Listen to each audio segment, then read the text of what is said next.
Kesimpulan dan rekomendasi.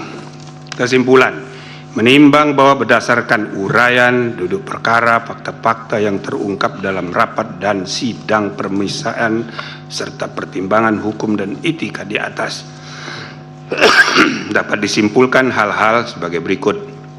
1 dan 2 dianggap sudah dibacakan.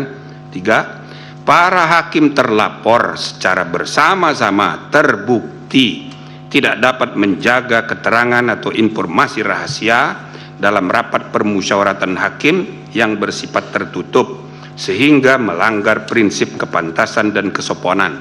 Penerapan angka 9. 4, praktek pelanggaran benturan kepentingan sudah menjadi kebiasaan yang dianggap sebagai sesuatu yang wajar karena para hakim terlapor secara bersama-sama membiarkan terjadinya praktek pelanggaran kode etik dan perilaku hakim konstitusi yang nyata tanpa kesungguhan untuk saling ingat mengingatkan antar hakim termasuk terhadap pimpinan, karena budaya kerja yang ewuh pekewuh sehingga kesetaraan antar hakim terabaikan dan praktek pelanggaran etika biasa terjadi.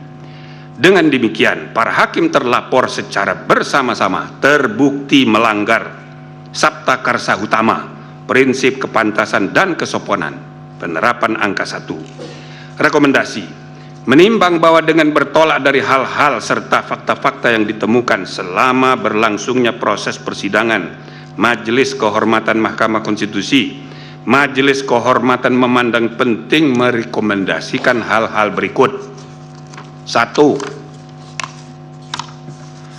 Hakim konstitusi tidak boleh membiarkan kebiasaan praktek saling pengaruh mempengaruhi antar hakim dalam penentuan sikap dalam memeriksa, mengadili, dan memutus suatu perkara yang menyebabkan independensi fungsional tiap-tiap hakim sebagai 9 pilar tegaknya konstitusi menjadi tidak kokoh dan pada gilirannya membuka peluang untuk terjadinya pelemahan terhadap independensi struktural kekuasaan kehakiman Mahkamah Konstitusi secara kelembagaan.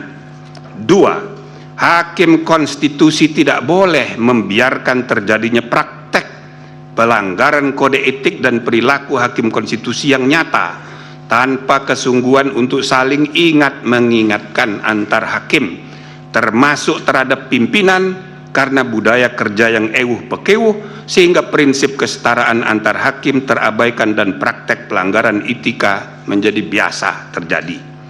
3.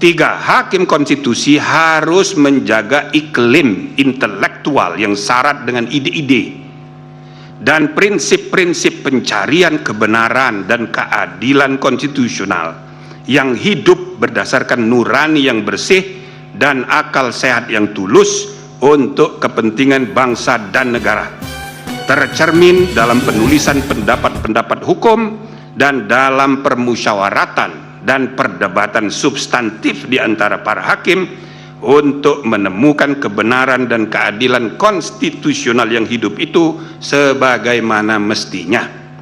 4. Hakim konstitusi secara sendiri-sendiri dan bersama-sama harus memiliki tanggung jawab hukum dan moral untuk menjaga agar informasi rahasia yang dibahas dalam rapat permusyawaratan hakim tidak bocor keluar.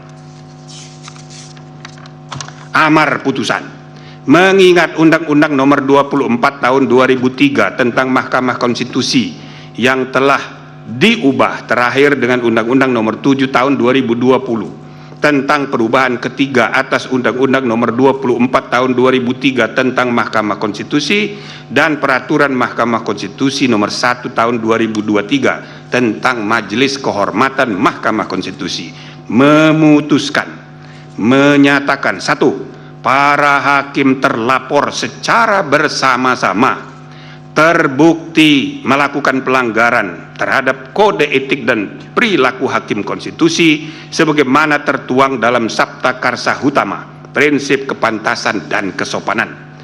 2. Menjatuhkan sanksi teguran lisan secara kolektif kepada para hakim terlapor.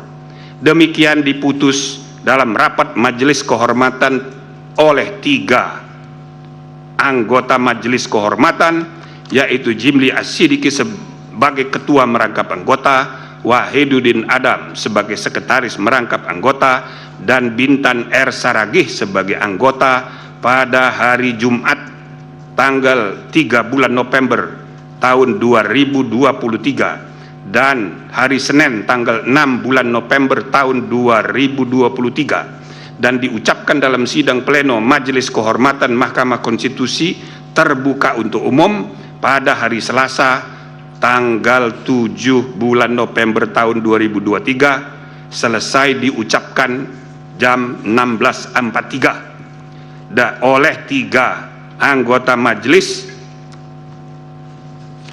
Kehormatan Mahkamah Konstitusi, yaitu Jimli As-Sidiki sebagai Ketua Merangkap Anggota, Wahiduddin Adam sebagai Sekretaris Merangkap Anggota, dan Bintan R. Saragih sebagai anggota. Demikian ditandatangani.